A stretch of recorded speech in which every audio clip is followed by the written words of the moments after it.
Hello, bienvenidos. For some of you, it's welcome, and for many of you, it's welcome back to Spanish 2. I'm Scott Rowe. Students call me Senor Rowe, or just Senor. And I'm going to be using my notes because I want to make sure that I'm not going to miss anything. In Spanish 2, we are reviewing. And then once we get back on campus, we will be picking up from where we left off, the past tense. So therefore, the class will learn and know how to express themselves in the present, the past, and the future. In Spanish 2, we are still learning how to talk about basic things such as travel. And I have a really fun activity for that. Hobbies, going on vacation. My goal for the class is one goal is to finish the textbook and start on the next level, the next textbook.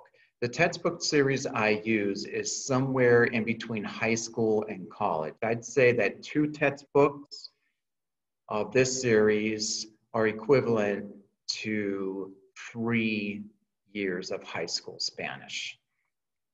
So that's one goal. Of course, it's always to get your child to speak Spanish and to understand, to write, and be able to read at the appropriate level. For those who are new, the textbook is online and offers the opportunity to practice listening, reading, writing, and even speaking. And I did some of that last year. For some students, it was difficult. For other students, they didn't have any problems. I will say, now that I'm thinking of it, that if your child is using their iPad to do their homework, they're going to have a lot of difficulties. It's going to be much easier to use a laptop or a desktop computer. So I want the students to use as much Spanish as they can. Being quiet because they don't know how to say something is not considered classroom participation. Paying attention, being willing to try to use a language as their Spanish is right now, not doing things that would distract themselves or others. Not that any teenager would ever do that. That's all considered classroom participation. And I'll get into a minute how much percentage each one is worth. But I wanted to mention about homework. It's going to be a little different this year. So I have 2, well, I'll call them categories of homework. Some categories, and all this will be posted in Schoology. So your child just has to go to a pink folder that says, right now it says Connected Learning. When we get back on campus, it will say On Campus. And click on that folder, then a lot of options should open up. And for each day we're in class, there will be a link and another folder or page to click on, and the assignments will be there. And since everything is online, all your child needs to do is click on that link and it'll take them right to the textbook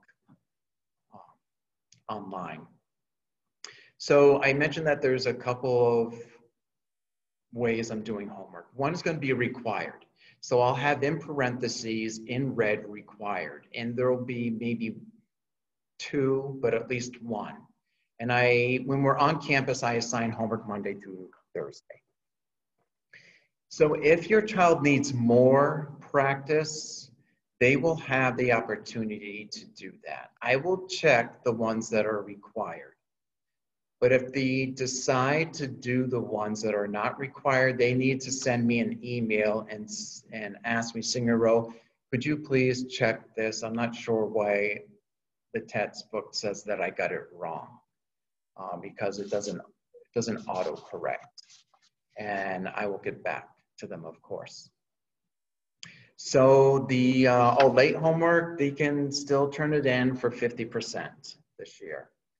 So homework is worth 20%. If you do that on time, and you get 20% of an A because I go for completion.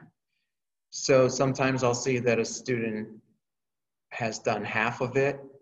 When I get in there, that does not count as having done your homework.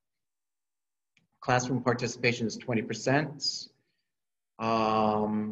Writing is 10%. So in Spanish 2, writing tends to be more about focusing on grammar. So it's not really graded. It's graded if you did it, if you put in a sincere effort. So that's 50% now that your child can get an A in, doing the homework on time, being willing to participate in class, and doing the writing assignments. The quizzes, 20%, tests, 30%. I believe that adds up to 100, and if it doesn't, probably grateful I'm not teaching your child math. So typically there's one vocab quiz per chapter, one test per chapter. I tend to, when we're doing on-campus learning, I tend not to give retakes for tests and quizzes. If the entire class as a whole did not do well, then I know I need to approach that particular thing differently, but that usually does not happen. Let's see, what else? Oh yes, I'm available 7th and 8th hours when we're doing on-campus learning. If that doesn't work out, we'll figure something out that does. And I think that's it. So welcome and welcome back. And if you have any questions, please email me. And I hope that you all are well and safe and healthy. Adios.